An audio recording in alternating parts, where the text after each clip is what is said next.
Okay, મારે તમને સમજાવવું છે આજે વિન્ડોઝ એક્સપ્લોરર. પણ એની પહેલાં આપણે જે ગીગા હર્ટ્સ અને જીબી વિશે સમજ્યા છીએ, એટલે હું તમને આ બતાડી દઉં. મારા લેપટોપમાં 2.4 ગીગા હર્ટ્સનું પ્રોસેસર છે,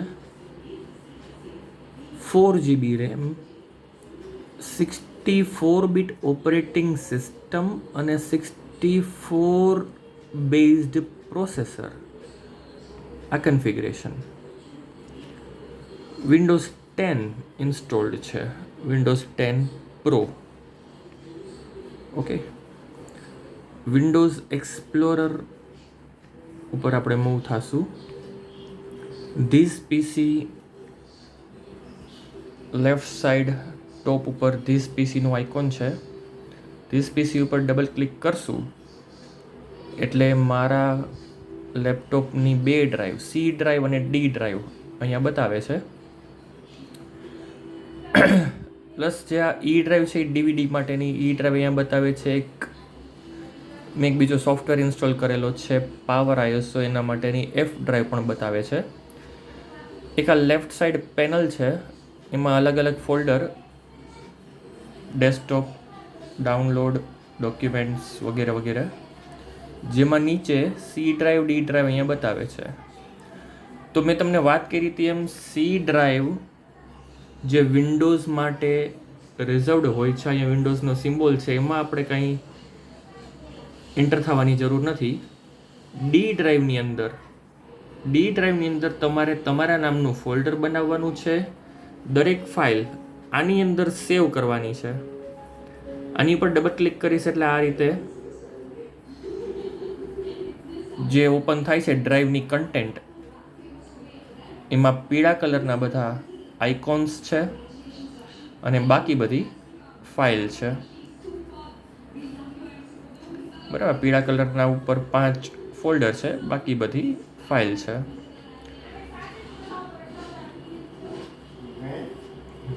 તો અહીંયા ફોલ્ડર બનાવવા માટે રાઈટ ક્લિક કરી શકાય.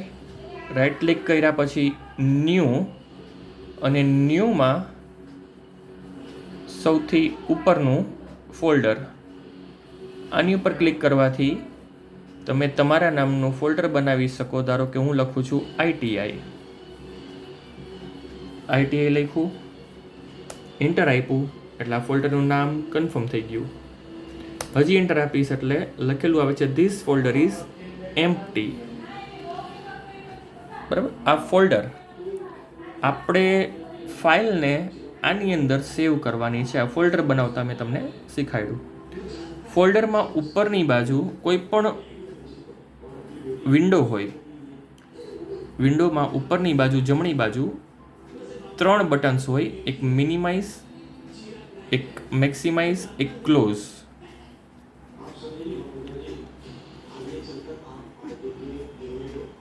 બરાબર, અત્યારે આ ફોલ્ડરને મેં રીસ્ટોર મોડમાં રાખેલું છે. ડેસ્કટોપ મને દેખાય છે. હું મિનિમાઇઝ બટન ઉપર ક્લિક કરું એટલે આ મારું ફોલ્ડર અહીંયા આવી ગયું છે. નીચે મેમરીમાં છે જ, નીચે આવી ગયું છે.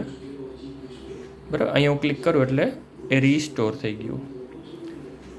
આ જે ઉપરની પટ્ટી છે એ ટાઇટલ બાર ઉપર હું ક્લિક દબાવેલું રાખી અને વિન્ડોને મૂવ કરી શકું છું. બરાબર, આ મારા માઉસ પોઇન્ટરને હું જમણી બાજુ લઈ જાઉં તો અહીંયા આવો એરો બને છે, જેનાથી હું સ્ક્રીનને, મારી વિન્ડોને નાની મોટી કરી શકું છું. નીચેની બાજુથી એને આવી રીતે વિન્ડોને નાની કરી. તો આ મારું ફોલ્ડર છે જે અત્યારે બ્લેન્ક છે. આ એનું ડિટેલ પેન છે. વ્યૂ મેનુમાં ડિટેલ પેન અત્યારે એનેબલ છે, એટલે આ જમણી બાજુ અહીંયા ડિટેલ પેન દેખાય છે. ટાઇટલ બાર ઉપર ડબલ ક્લિક કરવાથી પણ આ ટાઇટલ બાર સૌથી ઉપરનું છે એની ઉપર ડબલ ક્લિક કરવાથી પણ વિન્ડો મેક્સિમાઇઝ થઈ શકશે, વળી પાછું ડબલ ક્લિક કરવાથી રિસ્ટોર થઈ શકશે. આ અહીંયા ભલે રહ્યું. હવે એક નોટપેડની વિન્ડો ઓપન કરું છું અને એને આની અંદર ફાઇલને સેવ કરીશ. તો વિન્ડો બટન દબાવેલું રાખી, આ વિન્ડો બટન દબાવેલું રાખી આર બટન પ્રેસ કરવાથી રનનો ડાયલોગ બોક્સ ખુલે છે. અહીંયા હું લખું છું નોટપેડ, NOTEPAD.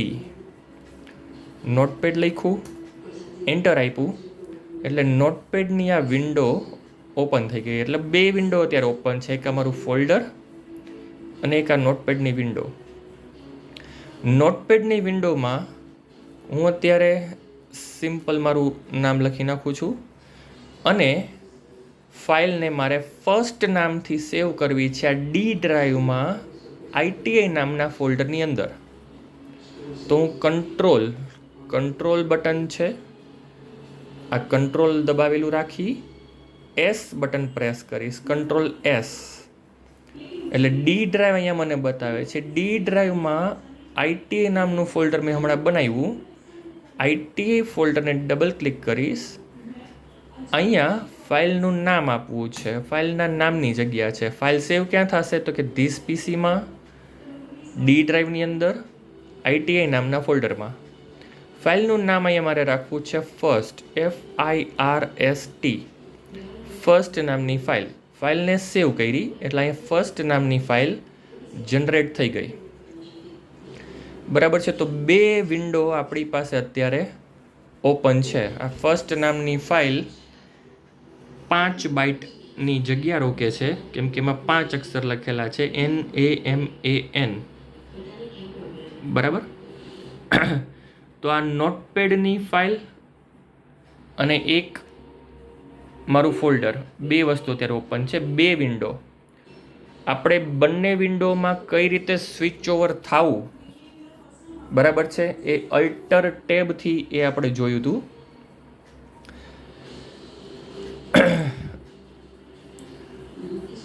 હવે અત્યારે આ ઉપર છે, આ ફોલ્ડર પાછળની બાજુ છે એટલે એ પેસિવ વિન્ડો છે. આ ઉપરની બાજુ જે આ નોટપેડની વિન્ડો છે એ એક્ટિવ વિન્ડો છે. હું આ ફોલ્ડર ઉપર ક્લિક કરીશ એટલે એ ફોલ્ડર ઉપર આવી ગયું, ફાઇલ પાછળ વહી ગઈ.